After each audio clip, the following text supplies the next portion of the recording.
Assalamualaikum warahmatullahi wabarakatuh. Halo semuanya, ketemu lagi sama gue Hafid. Harusnya konten kali ini tuh gue kerjasama kolaps lagi. Bukan kolaps ya, ngundang narasumber lagi kayak kemarin. Cuma lagi-lagi yang bersangkutan berhalangan untuk hadir hari ini. Akhirnya yang harusnya minggu ini 1 bulan itu gue ngundang narasumber, jadi harus gue gantiin dulu hari ini. Berhubung kemarin cerita soal kosannya teman gue yang Jakarta Timur, hari ini gue bakal cerita pengalaman gue di kosan gue waktu di Malang. Sebenarnya pengalaman gue cukup banyak, tapi yang paling banget berkesan itu kejadian yang gue alami benar-benar di kosannya. Jadi pernah ketemu di jalan, pernah juga ketemu di kampus yang pernah gue ceritain di awal-awal. Tapi yang benar-benar berkesan itu waktu pengalaman gue di kosan gue. Oke, gue mulai aja.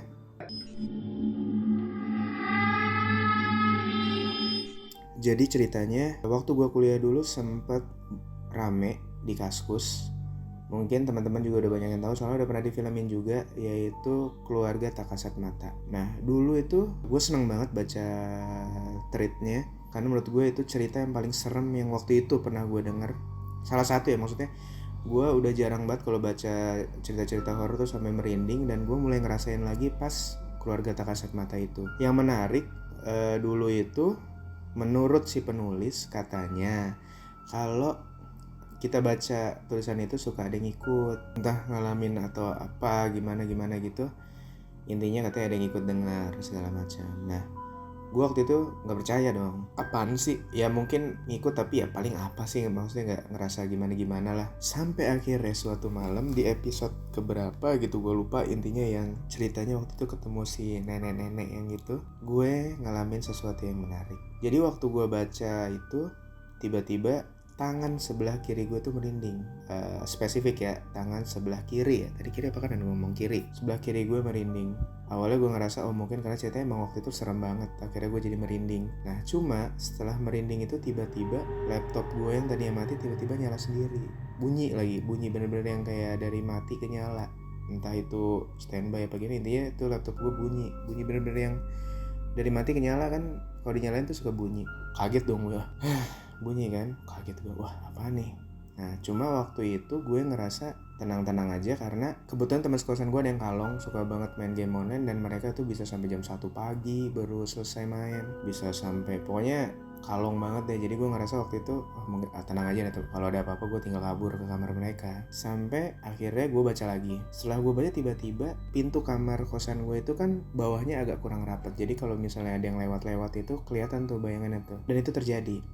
Gue ngeliat kayak ada anak kecil lari cepet gitu di kolongnya. Wah kaget gue, itu siapa bu?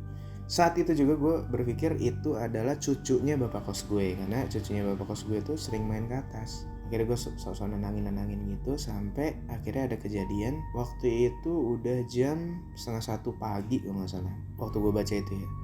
Gue ngedengar suara langkah berat di tangga masuk buat ke arah kosan. Jadi buat yang nggak tahu, kosan gue itu di tingkat gitu ya, tingkat, tapi maksudnya di bawah itu tempat bapak kos, di atasnya itu anak-anak kos tuh. Itu ada kurang lebih 10 kamar kalau nggak salah. 1, 2, 3, 4, 5, 6, 7, 8, 9, 10 kalau nggak salah ya. Jadi kalau kita mau ke atas kan lewat tangga dulu. Jadi gue harus gambarin bentuk rumahnya. Pokoknya intinya gini, di bawah itu tempat bapak kosnya, di atas itu anak-anak kosan, dan di tempat parkir motor, di belakangnya itu ada tempat parkir motor, itu ada tangga buat naik ke atas. Jadi kita nggak ngelewatin rumah bapak kosnya, jadi kita lewat belakang.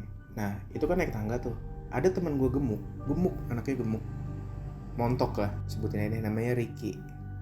Lo kalau nonton channel gue, jadi dia tuh gemuk, kalau naik tangga tuh kedengeran tuh derap langkahnya tuh, dep gitu. Nah pas waktu itu gue denger, gue mikir Ricky kali nih. Seenggaknya jam segitu ada teman gue yang pasti masih bangun, soalnya pas dek bunyi masuk kamar, ceklek. Nah udah aman. Gue baca lagi sampai akhirnya gue merinding parah. Gue lari ke kamar temen gue yang kalong. Ternyata temen gue udah tidur. Gue lari ke teman gue yang satu juga udah tidur. Tumben-tumbenan tuh hari kenapa pada tidur semua, nggak tahu disirep atau nggak tahu apa. Pokoknya pada tidur. Akhirnya gue lari ke teman gue yang gue yakin masih baru pulang kan, Ricky. Nah karena waktu itu salah satu teman yang paling deket banget tuh si Ricky itu, gue ketok-ketok kan, Ki, gue numpang tidur Ki, gue bilang gitu ya. Nggak ada jawaban. Pas gue kan pintunya suka agak kebuka dikit, emang agak kurang sopan, tapi gue intip akhirnya. Pas gue intip nggak ada siapa-siapa, dan gue lihat kamar semua mati dan nggak ada tanda-tanda orang yang baru pulang. Jadi gue nggak tahu siapa yang pulang, yang naik, dan itu pintu mana yang ketutup. Itu satu. Walaupun gue nggak ketemu langsung gimana ya, cuma akhirnya gue ngerasa ternyata di kosan gue kayaknya gue lagi sendiri yang sadar saat itu ya. Gue berusaha tidur, pas paginya gue ngomel ke teman gue, lu gimana sih tumben-tumben udah tidur jam segitu? Gak tau Pit, gue ngantuk. Tumben-tumbenan dua teman gue ini sampai katanya ngantuk berat malam itu. Gue gak ngerti itu ada hubungannya sama gue baca itu apa enggak, gue gak ngerti. Dan bener, gue nanya ke Ricky gak pulang malam itu. Berkaitan dengan kamar Ricky juga gue pernah ngalamin sesuatu yang aneh banget. Dan itu, kalau tadi kan gue cerita semuanya itu cuma sekilas-sekilas gitu ya, kayak laptop tiba-tiba nyala, ada yang langkah kaki di bawah tapi gue masih bisa denial. Ada yang naik tapi ternyata nggak ada siapa-siapa yang sadar saat itu di kosan gue. Sampai suatu hari waktu di Malang itu kebiasaan bagus gue itu gue selalu sholat tepat waktu dan di masjid. Dari subuh sampai isya gue selalu di masjid karena kosan juga kebetulan nempel sama masjid kan. Dan kebetulan ada teman gue yang emang rajin banget, sholatnya lebih rajin daripada gue. Dia selalu udah standby. Kalau gue kadang-kadang bangun mau sholat subuh itu selalu deket-deket azan. Jadi emang benar-benar mepet banget azan, gue bangun, wudhu segala macem, terus gue sholat. Nah, kalau temen gue yang satu ini dia nonton kajian dulu, ngaji dulu, baca Quran segala macam, benar-benar soleh banget dah, masya Allah. Namanya Abi, kalau lo nonton, gokil. Nah kita selalu sholat subuh bareng tuh.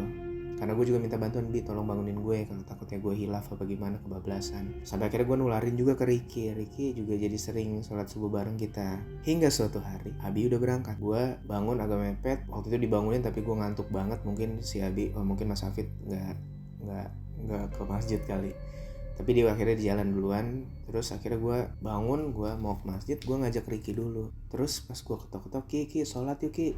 Terus ada yang ngejawab, ya mas gitu. Tapi suara bukan suara Ricky. Kaget gue, ada temennya kali. Gue mikir gitu, ada temannya kali. Ya udah deh, oh iya gitu. Terus gue berangkat subuh segala macam, balik karena waktu itu nggak ada kuliah juga. Akhirnya gue sempetin tidur pas agak pagi tuh, jam 7 jam 8 gue tidur. Bangun gue ketemu Ricky, niatnya mau bercanda.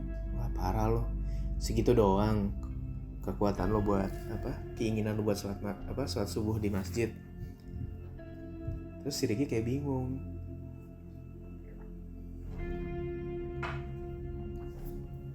Dia bilang, maksudnya apa mas? Lah lu tadi mentang-mentang ada temen gak mau berangkat ke masjid. Dia makin bingung. Jadi bingung, emang kenapa? Terus Ricky bilang, saya gak pulang mas. Aku gak pulang mas. Hari itu aku nginep di kosan temanku. Lah terus itu yang di kamar siapa? Ada temanmu yang nempatin kamar nebeng numpang tidur? Gak ada mas katanya. Gak ada temanku yang mau nginep dan gak ada saudara juga. Terus tadi malam itu siapa? Itu kejadian kedua. Nah, berkaitan juga sama yang langkah kaki. Gue baru tahu. Jadi di situ ada teman gue namanya Adam. Kalau nonton, Adam itu lumayan dekat juga sama cucunya bapak kos. Dan gue juga baru tahu info dari teman gue si Adam. Katanya cucunya bapak kos tuh agak peka, jadi bisa masain gitu-gitu. Nah, suatu hari teman gue ada yang tidur di kamar depan. Kamar depan tuh kamar yang paling gede dan kacanya juga gede-gede. Jadi pencahayaannya enak banget.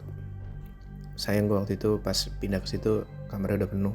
Enak banget. Cuma si pemilik kamar itu beberapa kali ngeluh, katanya suka ngedengar suara print yang gak jelas, tiba-tiba bunyi printer gitu, dan katanya suka ada anak kecil lari-lari di depan.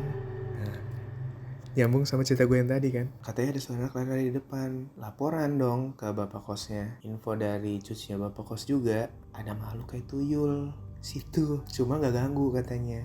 Ya udah sekedar lari-lari kesana kemari. Gue kalau ingat itu merinding gue. Udah jam 10 malam ya.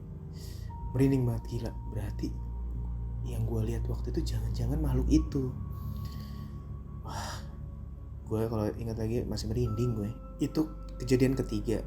Dan satu lagi yang menurut gue paling parah ya, waktu itu gue udah pulang kampung dan balik ke kampus ke Malang. Waktu itu gue udah akhir banget. Kenapa? Karena kuliah gue udah tinggal sehari sekali doang, karena udah gue ambil semua kan mata kuliah, udah tinggal satu doang, itu pun karena ngulang. Jadi gue baliknya entar. Ternyata selama gue belum balik itu banyak kejadian-kejadian kampret yang terjadi di kosan gue. Salah satunya adalah, jadi di kamar samping kamar gue itu ada anak baru banget. Jadi dia pindah ke situ karena emang udah mau skripsi juga, jadi cuma sebentar situ. Katanya pas lagi dia di sana, karena lagi skripsi datangnya lebih awal sama beberapa teman gue ada, katanya di kamar tamu seberangnya gue bilang gede itu, katanya kedengaran suara berisik-berisik, gerada geruduk. Gue nggak tahu ada hubungannya apa nggak, cuma jarak waktunya dekat. Cuma teman-teman gue yang lain ngalamin sih ya. Yang paling nempel di kepala gue, si anak baru ini kan naruh Quran di atas, jadi bikin kayak rak gitu ya, bikin rak gantung kali ya sebutnya, rak melayang. Dia tuh naruh Quran di atas itu. Tiba-tiba katanya pagi-pagi, nggak ada angin nggak ada apa, si Quran yang tadinya itu tidur gini, jadi nggak nyender gitu, tidur, tiba-tiba jatuh ke lantai, nggak ada angin nggak ada apa, tiba-tiba jatuh, dan diikuti suara kayak berisik gitu di depan. Nah itu gue nggak tahu tuh gimana. Cuma gue nanya gini, Mas, pas jatuh kelihatan gak surat apa? Siapa tahu itu pesan. Sayangnya nggak dilihat sih. Nah yang kayak gitu tuh, yang ada orang tiba-tiba jatuh, terus ada suara berisik yang gue nggak ngerti itu apa. Cuma sebenarnya ada cerita yang lebih detailnya lagi. Itu yang ceritain si Adam. Aduh, tapi gue udah lost contact ya. Mungkin nanti kalau gue dapat kontaknya Adam, gue coba hubungin dia buat cerita lebih detail tentang yang cerita terakhir gue tadi ya. Mungkin itu yang bisa gue ceritain. Kentang gak sih? Mudah-mudahan enggak, mudah-mudahan kerasa juga ngerinya. Mudah-mudahan juga gak tahu, karena banyak yang komentar, saudara gue, teman-teman gue. Temen gue banyak lagi yang bilang katanya pas nonton video gue jatuhnya ketawa. Mudah-mudahan yang kali ini seram. Oke? Minggu depan gue sebut nama narasumber gue, namanya Dirga Siregar. Awas lo kalau sampai nggak bisa. Gue ngajakin hari ini, tapi dia minta minggu depan. Gue sebenarnya pengen ngubungin juga, ini sebenarnya 2 orang nih, namanya Dio sama Wahyu. Dia itu yang kosan di Malang, yang gue juga pernah ngalamin kejadian seram di sana. Tapi yang satu mau lamaran nih, gue harus gimana dong? Jadi nggak bisa ngajak yang standby si Dio. Cuma gue takutnya apa ya? Maksudnya biar nyambung gitu ceritanya. Kalau ada si Wahyu juga kan maksudnya nyambung, nggak satu-satu gitu. Walaupun lumayan juga kan buat persediaan video berikutnya. Tapi yaudahlah gitu. Mudah-mudahan nggak ada halangan lagi minggu depan. Dirga Siregar bakal jadi tamu gue. Habis itu mudah-mudahan Wahyu sama Dio. Yuk. Kalau lo nonton siap-siap. Soalnya gue udah bikin grup bintang tamu Prayuda TV. Mereka berdua udah di-invite. Oke, sekian dari gue. Tetap sehat, tetap semangat. Kalau lo suka cerita ini, lo bisa tekan tombol like, bisa tekan tombol lonceng juga biar tahu video gue berikutnya. Jangan lupa di subscribe juga. Gue ngeliat subscriber gue udah tembus 31 terakhir gue lihat ya. Ini video ini dibuat nih udah 31. Gue suka ngeliatin gitu. Gue kepikiran nih, kalau seandainya dapat 100 aja, nembus 100, udah gak gue batasin waktu, pokoknya 100, gue mau bagi-bagi sepatu. Jadi ada sepatu bagus, sepatu kulit, ada beberapa ukurannya buat cowok sih sebenarnya. Cuma kalau yang menang cewek kan bisa dikasih ke cowoknya, atau cowok ya buat dipakai sendiri juga bisa. Pantopel sama ada safety juga, ada beberapa macam. Nah gue kepikiran gue pengen giveaway. Kalau seandainya jangan 100 deh, 100 oke dikitan 250 aja. Kalau subscriber gue nembus 250, nanti gue bakal bagi-bagi sepatu. Mungkin untuk saat ini 3 sepatu. Ya kalau ada yang cocok ya alhamdulillah. Soalnya udah ada beberapa yang kalau ada yang tahu mereknya Ford Head, mungkin itu mereknya itu.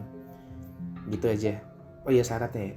Kalau giveaway harus ada syarat. Jadi syaratnya itu pertama subscribe dulu YouTube ini, follow juga Instagram gue. Nanti bakal muncul di bawah nih, bakal muncul gini. Nanti ada efek gitu. Nanti udah di follow juga. Nanti jangan lupa komen, tulis nama, udah gak usah susah-susah lah. Gitu aja pokoknya, subscribe, follow Instagram gue, terus komen, kasih masukan buat channel gue biar gimana caranya bisa lebih berkembang. Udah gitu doang, gampang kan? Sekian dari gue, udah gitu aja lah, udah gak usah banyak-banyak penutupan. Sekian dari gue, sampai ketemu lagi minggu depan di segmen Jumat Atut. Assalamualaikum warahmatullahi wabarakatuh. Dadah.